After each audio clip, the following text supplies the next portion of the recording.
अगर आप चाहते हो आपकी कहानी इस चैनल पर आए तो आज ही अपनी कहानी मुझे भेजे। मेरी इंस्टाग्राम आईडी है दास्तान-ए-खौफ। मैं आपकी कहानियों का इंतजार वही करूंगा। राम राम दोस्तों, कैसे हैं आप सभी? मैं आशा करता हूं आप सब ठीक होंगे। मेरा नाम है नितिन और आप सुन रहे हैं दास्तान-ए-खौफ। मेरा नाम अविनेश त्रिवेदी है। मैं उत्तर प्रदेश के रायबरेली डिस्ट्रिक्ट का हूं। ये बात तब की है जब मेरे पिताजी हाई स्कूल में थे। उनका स्कूल घर से काफी दूर था। वह घर से साइकिल से स्कूल जाया करते थे। कई बार तो उन्हें बस से भी जाना पड़ता था। इसी तरह यह सिलसिला चलता रहा। फिर एक दिन सुबह सुबह मौसम खराब था और वह स्कूल से लौटते वक्त काफी तेज बारिश भी हो रही थी। जैसे तैसे उन्हें बस मिली और वह वापस बस स्टैंड पर आ गए। वहां से उन्होंने अपनी साइकिल उठाई। वह अक्सर साइकिल को बस स्टैंड पर छोड़कर चले जाया करते थे। उन्होंने जैसे ही साइकिल उठाई तो देखा कि बारिश बहुत तेज है। कुछ देर के लिए वहीं रुक गए।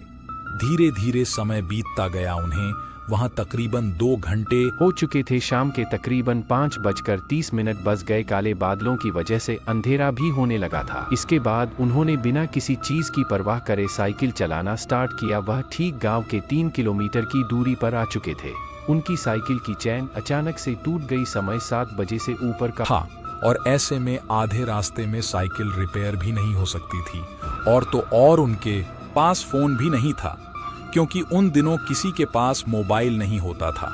वह करते भी तो क्या, वह धीरे धीरे अपनी साइकिल को हाथ से चलाते हुए घर की ओर बढ़ने लगे। समय अब रात के 8 बज चुके थे। पिताजी कच्ची रोड की तरफ से चल रहे थे। गांव के सभी बच्चे अक्सर उसी रोड से आया जाया करते थे। उन्हें बस एक ही डर लग रहा था कि रात के साथ साथ घर वाले भी परेशान हो रहे होंगे। चलते वक्त उन्हें एहसास हुआ कि जैसे उनके पीछे कोई आ रहा है, पर उन्होंने गौर नहीं किया। वह लगातार आगे की ओर बढ़ते रहे। थोड़ी ही देर बाद जब उन्हें ऐसा लगा कि वह जो कोई भी है वह बिल्कुल पास आ चुका है, तो उन्होंने पीछे पलटकर देखा।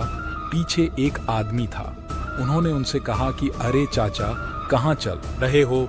पर चाचा ने कोई जवाब नहीं दिया। एक बार को तो पिताजी को ऐसा लगा कि शायद कोई शराबी होगा, पर जैसे ही वह साइकिल को आगे बढ़ाते तो वैसे ही वह भी धीरे धीरे आगे बढ़ता। पिताजी जैसे ही रुकते तो वो भी वहीं रुक जाता।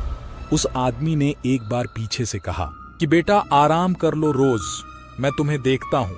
तुम इधर से आते हो और यहीं से जाते हो। उसकी आवाज बड़ी अजीब थी। पिताजी के हाथ पैरों ने काम करना बंद कर दिया। और कोई भी स्कूल का बच्चा हो वह अक्सर डर ही जाता है, क्योंकि उस वक्त उम्र ही क्या होती है, यही 14-15 साल। पिताजी डर के मारे धीरे धीरे चुपचाप चलते रहे। थोड़ी आगे जाने के बाद न जाने उनका क्यों मन हुआ कि एक बार पीछे देखा जाए।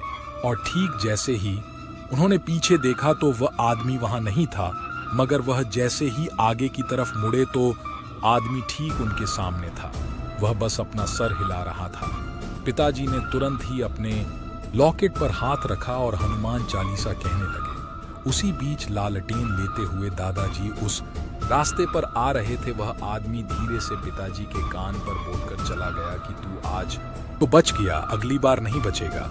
इसके बाद जैसे ही उन्होंने आंखें खोली तो दादाजी सामने थे। घर जाकर उन्होंने यह बात सबको बताई।